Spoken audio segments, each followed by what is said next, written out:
Okay so ये आपका जो सेशन है वो अ, आपका शेड्यूल 9 है, यानी कि सेशन नंबर 9। इनफैक्ट जैसे ये पब्लिक के पॉइंट ऑफ व्यू से है। पब्लिक में जो ये वीडियो जाते हैं, प्राइवेट में ऑब्वियसली बात है, आप लोग को जो मेंटरशिप में हो डायरेक्ट, तो उनको और एक्स्ट्रा सेशंस मिलते हैं। तो इसमें से आप जो जैसे वर्क कर रहे हो, कुछ लोग हो ऑब्वियसली डेडिकेटेड प्रोग्राम में हो, कुछ हो सेल्फ स्टडी से चीजों को वर्क कर रहे हो, तो उनको इस आधार पे वर्क करना है। तो इसमें हम धीरे धीरे चीजों को दे रहे हैं। ऑब्वियसली सम टाइम में भी सिस्टमेटाइज ढंग से चीजें नहीं एग्जैक्ट डेट वाइज चल रहा है, लेकिन मैं सिस्टमेटिक ढंग से ही इसमें करवा रहा हूँ। At the end of the day आपको अधिक से अधिक मेहनत करने की जरूरत है। You have to work, you have to go through the things. आपको चीजों को चलना है, चीजों को वर्क करना है, और क्वेश्चंस वगैरह जितना अधिक से अधिक प्रैक्टिस कर सको। यूपीएससी के क्वेश्चंस जो भी हैं वो आपके आज की डेट में दोनों मायने रखता है। कंसेप्ट सबसे बड़ी चीज है। The more you learn concept better it is. लेकिन कंसेप्ट विदाउट प्रैक्टिस के कंसेप्ट का कोई यूटिलिटी नहीं है, क्योंकि जो एमसीक्यू क्वेश्चंस आएंगे वो प्रैक्टिस पे आपके डिपेंड करेंगे। तो आपको कंसेप्ट भी सीखना है, फर्स्ट थिंग इज कंसेप्ट, और उसके बाद आपको जो है कंसेप्ट के साथ साथ प्रैक्टिस करना है। तो ये सेशन जो है ये 22 नवंबर तक इसको कंप्लीट करना है। लेकिन पैरेलल में जो भी पेड वाले में हैं, जो डेडिकेटेड प्रोग्राम में हैं, तो उनको पैरेलल में टेस्ट मिलता रहेगा, क्योंकि पॉलिटी का हमने बहुत पहले से भी पढ़ने दिया था। और कुछ चीजें ऐसा नहीं, हमारे बोलने से पहले भी आपको जब इसमें से जो टास्क है, तो जैसे लक्ष्मीकांत, तो पॉलिटी में हमेशा लक्ष्मीकांत, तो वो आपको पहले से दिया गया है। तो इस वजह से मैं इसमें थोड़ा कम इन द सेंस है कि 22 तक दे रहा हूँ। तो लक्ष्मीकांत में तो बहुत सारे चैप्टर थे, तो इसमें पहले मैंने इसके पहले वाला सेशन में जो है आपको टास्क दिया था कि वो कंप्लीट करना था 11th क्लास का एनसीईआरटी। उसमें से दो था आर कॉन्स्टिट्यूशन, जो मेकिंग कॉन्स्टिट्यूशन वाला था, और दूसरा है पॉलिटिकल थ्योरी। पॉलिटिकल थ्योरी जो है फिलोसफिकल पॉइंट ऑफ व्यू से बहुत अच्छा है, कि उसको मल्टीपल टाइम, इस वजह से मैंने टाइम दिया था थॉट देने के लिए। उसमें हमने क्वेश्चंस पूछने के लिए आपको दिया था। और अभी भी ऐसा नहीं है, जो भी हैं पेड वाले में, तो वो क्वेश्चंस जब भी, वो मैं हमेशा उन लोगों को कहता हूँ, जब भी आपको डाउट्स है, जब भी कुछ भी होता है, तो आप मैसेज ड्रॉप कर दोगे। तो इसको 22 तक, तो इसमें से एक जो ये है politics in India since independence, जो स्वतंत्र भारत में राजनीति, ये इंपॉर्टेंट इस वजह से भी हो रहा है कि 2024 में आपका लोकसभा का चुनाव होगा। तो ये एक तरह से मोदी जो होंगे, नरेंद्र मोदी, वो थर्ड टर्म के लिए, अपने तीसरे टर्म के लिए इलेक्शन फाइट करेंगे। तो काफी 24 वाला और आपका एग्जाम 24 में होना है। तो नो डाउट 24 में होना है, तो बहुत चीजें चेंज हो सकता है, उस समय हो जाएगा। लेकिन अभी जो बेसिक्स है, करंट तो वो चेंज होगा ना, लेकिन बेस तो है वो। अभी इसमें जो पढ़ना है उसको आपको पढ़ना है, क्योंकि 24 के लिए ये आपका बहुत इंपॉर्टेंट होने वाला है। ये ऐसे के पॉइंट ऑफ व्यू से आजकल देखोगे कि डायरेक्ट आपका कुछ कुछ पॉलिटिकल टॉपिक्स दे दिए जाते हैं। तो वो उस पॉइंट ऑफ व्यू से आपको वर्क करना है, उस पॉइंट ऑफ व्यू से चीजों को देखना है। तो इसमें भी आप, इसमें आपके 9 चैप्टर्स हैं। तो चैलेंजेस इन नेशन बिल्डिंग, जो राष्ट्र निर्माण की चुनौतियां, तो ये इसमें से बहुत सारा क्वेश्चन जो आपके डायरेक्ट जो पेपर वन में एक आध क्वेश्चन रहेंगे, एक दो क्वेश्चन, जैसे फॉर एग्जांपल प्लान डेवलपमेंट है, तो ये आपका आएगा। अभी आजकल कुछ कुछ में देखोगे कि डायरेक्ट क्वेश्चंस पूछ देते हैं, कि मान के चलो जैसे अभी था ना कुछ दिन पहले क्वेश्चन, कि कौन से ऐसे लोकसभा के स्पीकर थे जिन्होंने लोकसभा स्पीकर इलेक्ट होने के बाद वो अपने पार्टी की सदस्यता को छोड़ दिया था। तो वो उसका आंसर जैसे नीलम संजीवा रेड्डी है। तो नीलम संजीव रेड्डी इनफैक्ट लोकसभा के अध्यक्ष भी थे, और वो प्रेसिडेंट ऑफ इंडिया भी बने, और इनफैक्ट एकमात्र ऐसे प्रेसिडेंट बने सो अनअपोज्ड बने। तो कुछ क्वेश्चंस पूछे जाते हैं, लेकिन जो आपका पेपर 2 में ये उपयोगी होगा, और प्लस पर्सनालिटी टेस्ट में, पीटी में पर्सनालिटी टेस्ट में आपका यूजफुल होगा। तो चैलेंजेस ऑफ नेशन बिल्डिंग, तो ये आप डायरेक्ट, ऐसा नहीं है कि आपको इस पर ऐसे आ जाएगा कि राइट ऐसे on challenging of nation building, no. कुछ उस टाइप का आएगा, तो उसमें आप इसका कंटेंट को यूज कर सकते हो। नेक्स्ट है era of one party dominance. एक तरह से अभी भी फिर से यूनियन लेवल पे मान के चलो बीजेपी अभी डोमिनेंट पार्टी है, और 2 टाइम से कंटिन्यूअस जो है अपने इसके मेजोरिटी आ रहे हैं। सेकेंड थर्ड चैप्टर है पॉलिटिक्स ऑफ प्लान डेवलपमेंट, यानी कि नियोजित विकास की राजनीति। फोर्थ चैप्टर आपका है इंडिया एक्सटर्नल रिलेशन। तो भारत का जो विदेशी संबंध है तो वो उसके ऊपर आपको करना है।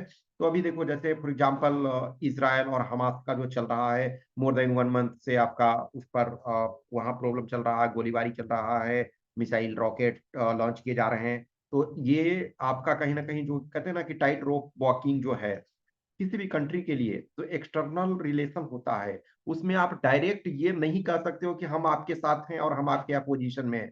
जैसे क्या होता है ना, नॉर्मली आप दो दोस्त हो, अब कोई मान लिया आपने कुछ लड़ाई किया या कुछ ऐसा चीज कर लिया, तो तीसरा फ्रेंड हो सकता है कि यस हमारे लिए ये फेवरेबल है और ये। लेकिन जनरली क्या आप फ्रेंड में भी होते हो, यदि सपोज करो आप किसी ऐसे पर्सन से इंडिविजुअल हो और आप किसी ऐसे बंदे से लड़ाई करते हो, हमारे पीठ में कर जाते हो, तो लेकिन आपका जो बेस्ट फ्रेंड होता वो डायरेक्ट आएगा और आपको डायरेक्ट सपोर्ट करेगा। लेकिन कंट्री के केसेस में कॉम्प्लिकेशन बहुत होता है। तो उसमें जो इसको आप बेस के पॉइंट ऑफ व्यू से पढ़ोगे और फिर इसको कंटेम्प्ररी जब आप एडिटोरियल पढ़ते हो, एडिटोरियल वाला चीजें, एडिटोरियल वाला मैंने ऑलरेडी बोला है आप लोग को कि जो भी ये पेड वाले में हो तो उनको मैं डिस्कस करूंगा, न्यूज़पेपर रीडिंग वाला तो उसमें मैं डिस्कस कर दूंगा, और ऑब्वियसली दिवाली के बाद मैं कर दूंगा उसका, ठीक है ना। तो इंडिया एक्सटर्नल रिलेशन तो उसको प्रेजेंट कंटेक्स्ट में यूज करोगे। फिर challenges to the restoration of the Congress system.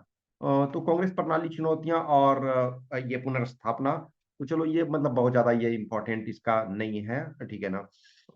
Next आपका है क्राइसिस ऑफ डेमोक्रेटिक ऑर्डर, लोकतांत्रिक व्यवस्था का संकट, ठीक है इसको। राइज ऑफ पॉपुलर मूवमेंट्स, ये आपका पेपर 2 में उपयोगी है। और रीजनल एस्पायरेशंस, तो ये हमेशा चर्चा में रहता है। और कहीं ना कहीं इंटरनल सिक्योरिटी के पॉइंट ऑफ व्यू से भी इसके कुछ पॉइंट को आप यूज कर सकते हो। और recent development in Indian politics, तो ये एक्चुअल में क्या है ना कि इसका बेस को पढ़ो और मेनली करंट अफेयर्स, ये वाला टॉपिक को करंट अफेयर्स में जाएगा, ठीक है। तो इसमें बहुत सारा चीज जो है करंट रिलेवेंस के चीजों को, जब उसको बेस को पढ़ लोगे फिर करंट से। अब जो आपका लक्ष्मीकांत, तो मैं एक्चुअल में देखा जाए तो इसमें आपके चैप्टर्स 92 चैप्टर्स अभी 7th एडिशन वाले में है। तो अब 92 चैप्टर्स में तो देखो कुछ चैप्टर्स के चीजें तो ऑलरेडी आप पढ़ चुके हो। कुछ का देखोगे कि हिस्टोरिकल बैकग्राउंड तो बहुत सारे चीज आप पढ़ चुके हो, कुछ हिस्ट्री वाले पार्ट में कर चुके हो, कुछ एनसीईआरटी जो हमने 11th वाला दिया उसको पढ़ चुके हो, मेकिंग ऑफ इंडियन कॉन्स्टिट्यूशन आप पढ़ चुके हो, कंसेप्ट ऑफ कॉन्स्टिट्यूशन ये इसको भी देख चुके हो, फीचर्स ऑफ, तो बहुत सारा चीज इसमें से आपने पढ़ा हुआ है और पैरेलली आप इसको पढ़ रहे थे। तो ये है फीचर्स ऑफ कॉन्स्टिट्यूशन। फिर आपका ये है preamble of the constitution, union and it's territory. देखो ये जरूरी नहीं है कि आप 7th एडिशन खरीद लो, लेकिन अब क्या होता ना कि किसी ने 6th एडिशन खरीदा हुआ है, किसी ने 5th एडिशन खरीदा हुआ है, तो कोई जरूरी नहीं है। हाँ लेकिन समटाइम क्या होता है ना कि जब भी ध्यान रखो कि बहुत सारी चीजें करंट से अपडेटेड आता है। जस्ट मान के चलो किसी के पास 5th एडिशन है, अब यदि 5th एडिशन है और उसमें से आपने मान के चलो कि national human right commission NHRC यदि पढ़ा हुआ है, तो ऑब्वियसली फैक्चुअल इंफॉर्मेशन उसमें आपको गलत हो जाएगा यदि 5th एडिशन के आधार पे उस क्वेश्चन को का आंसर दोगे तो हमें लेकिन लेटेस्ट एडिशन इस वजह से जरूरत होती है।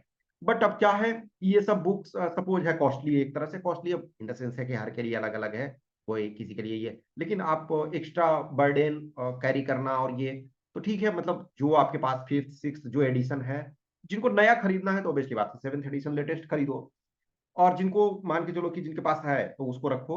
लेकिन जैसे ये ध्यान रखना कि जहाँ फैक्चुअल इंफॉर्मेशन है तो वहां जब पढ़ने लगते हो तो उसको कुछ चीजें आपको लगता है कि ये चेंजेस हुए हैं, तो हाँ आप अपने पेंसिल से, क्योंकि वो आपका बुक है तो उसको कर सकते हो, ठीक है। नेक्स्ट है जैसे सिटीजनशिप, ये फिर आपका फंडामेंटल राइट। अब ये देखो यूनियन एंड इट्स टेरिटरी, ये आपका अभी इंपॉर्टेंट हो रहा है, क्योंकि अभी देखोगे कि जो G20 समिट्स वगैरह में भारत टर्म को यूज किया जा रहा था, तो हमारा लेकिन आर्टिकल 1 में क्या है, इंडिया डेट इज भारत से भी यूनियन ऑफ स्टेट। तो जो भारत अभी कि भारत के राष्ट्रपति, भारत के प्रधानमंत्री, भारत के लोकसभा अध्यक्ष, ठीक है। तो ये आपको जानना है। फिर सिटीजनशिप हमेशा सिटीजनशिप पे मैं जो पर्सनल सेशन, डाउट सेशन और जो लाइव सेशन उसमें से था, तो हम ये डिस्कस कर चुके हैं थे, कुछ उसमें से आपके क्वेश्चन थे और कुछ मैंने बोला था तो क्वेश्चन के थ्रू मैं वो कर दूंगा। फंडामेंटल राइट्स आपको दोनों पॉइंट ऑफ व्यू से पढ़ना है, पेपर 1 के पॉइंट ऑफ व्यू से, फिलोसफिकल पॉइंट ऑफ व्यू से। तो वो चीज डीपीएसपी से ऑलवेज क्वेश्चंस देखो, fundamental rights, DPSP, fundamental duty, ये सबसे क्वेश्चंस रहते ही रहते हैं, ठीक है। Next amendment of the constitution, इस पर भी हमने क्वेश्चन ये डिस्कस कर चुके हैं। Basic structure of the constitution, ठीक है, पार्लियामेंट्री सिस्टम, तो बेसिक बात है, इसमें से पार्लियामेंट्री प्रेसिडेंशियल कुछ कुछ चीजें हम देख चुके हैं। फेडरल सिस्टम पर भी हम थोड़ा सा डिस्कशन ये कर चुके हैं, ठीक है। तो जो भी आपके पास ये रहेंगे, ये यस, देखो प्रद्युम्न, जो भी इसमें से ये वीडियो आप बाद में फिर देख लेना। लक्ष्मीकांत आपको पढ़ना, मान के चलो कि लक्ष्मीकांत तो बहुत जरूरी है इन द सेंस कि, लेकिन पूरे चीज को नहीं, जो चीजें आप पढ़ चुके हो, और ये पैरेलल में चलेगा, तो कुछ चीजों को आप पढ़े हुए हो, उसको ओवरव्यू ले लोगे, और जो चैप्टर को अभी तक नहीं पढ़े हो उसको देख लोगे, ठीक है। और बाकी कुछ चीजें होंगी वो डिस्कस हम लोग करेंगे नेक्स्ट और सेशन, ऑब्वियसली रेगुलर बेसिस पे आप लोग का सेशन चल रहा है तो उसमें और हम डिस्कस करेंगे। नेक्स्ट सेंटर स्टेट रिलेशंस, ये है इंटर स्टेट रिलेशन, ये सब ठीक है, तो ये आपका हो गया। नेक्स्ट आपका है इमरजेंसी प्रोविजन, ठीक है।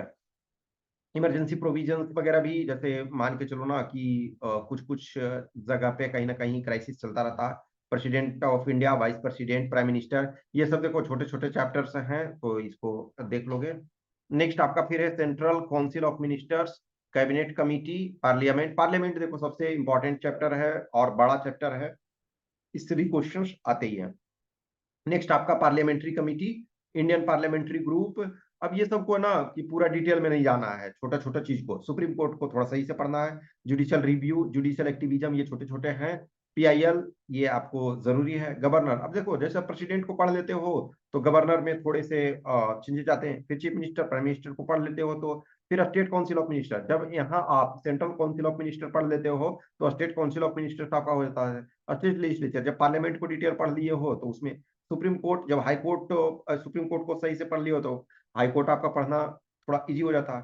फिर subordinate courts, tribunal, consumer commission, लोक अदालत एंड अदर कोर्ट्स, फिर पंचायती राज, म्यूनिसिपैलिटीज, फिर आपके हैं यूनियन टेरिटरी, फिर आपका है schedule and tribal area, election commission, union public service commission, state public service commission, फिर आपका जो है ये फाइनेंस कमीशन, फिर goods and services tax council, national commission for SC, ST और बीसी, ठीक है। ये अभी इस वजह से कि देखोगे कि ये सब थोड़ा सा इंपॉर्टेंट हो रहे हैं, कि अभी देखोगे कि बिहार ने कास्ट एक तरह से डेटा कलेक्ट किया, उसको हम प्रॉपर सेंसस नहीं कर सकते हैं, लेकिन जो डेटा सर्वे कर सकते हैं, कास्ट सर्वे किया गया, और इससे एक तरह से देश में डिबेट इस पर ये आ गया है, और मे भी जैसे बहुत सारे स्टेट्स में ये डिमांड बढ़ सकते हैं, तो आप इसको जो है इनको पढ़ दोगे, ठीक है, सही से।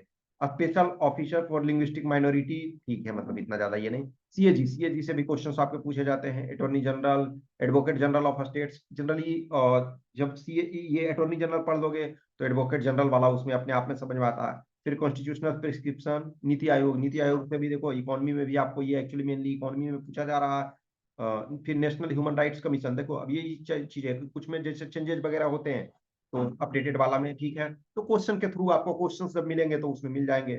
State human rights commission, national commission for women, national commission for protection of child rights, ठीक है। नेक्स्ट फिर आपका है नेशनल कमीशन फॉर माइनॉरिटी। तो देखो ये जो भी है, मान के चलो कि सब स्क्रीन को, उसको रिकॉर्डिंग में स्क्रीन को पॉज करके और इनको देखोगे, और इसको एक तरह से 20 सेकेंड तक हमने बोला है तो नो डाउट। अब चैप्टर आपके 92 है, फिर हमने एक आपका और बुक दिया, तो जो आपका इंडिया का जो पॉलिटिक्स है आफ्टर इंडिपेंडेंस, तो अब ये जो है ये एक तरह से इतने कम टाइम में नहीं होगा, लेकिन बहुत सारा चीज ऑलरेडी आप पढ़ चुके हो, ऑलरेडी आपको टाइम दिया गया है, तो लेकिन ये पैरेलल चलते रहेगा। आप ये बोलोगे कि हम एक बार में पढ़ करके कंप्लीट हो जाएगा, तो ऐसा नहीं होगा। वो आपको लॉन्ग टर्म तक चीजें ये चलते रहेगी, उनको आप ये वर्क करते रहोगे, ठीक है।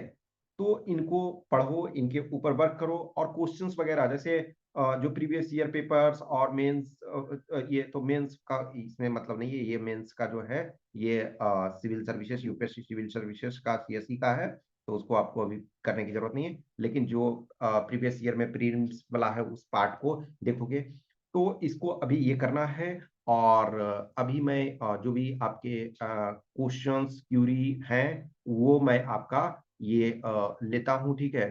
तो अभी आप लोग में से और बाकी जैसे जो भी है क्वेश्चंस वगैरह होते हैं, तो आपको मैसेज करना है या कमेंट में या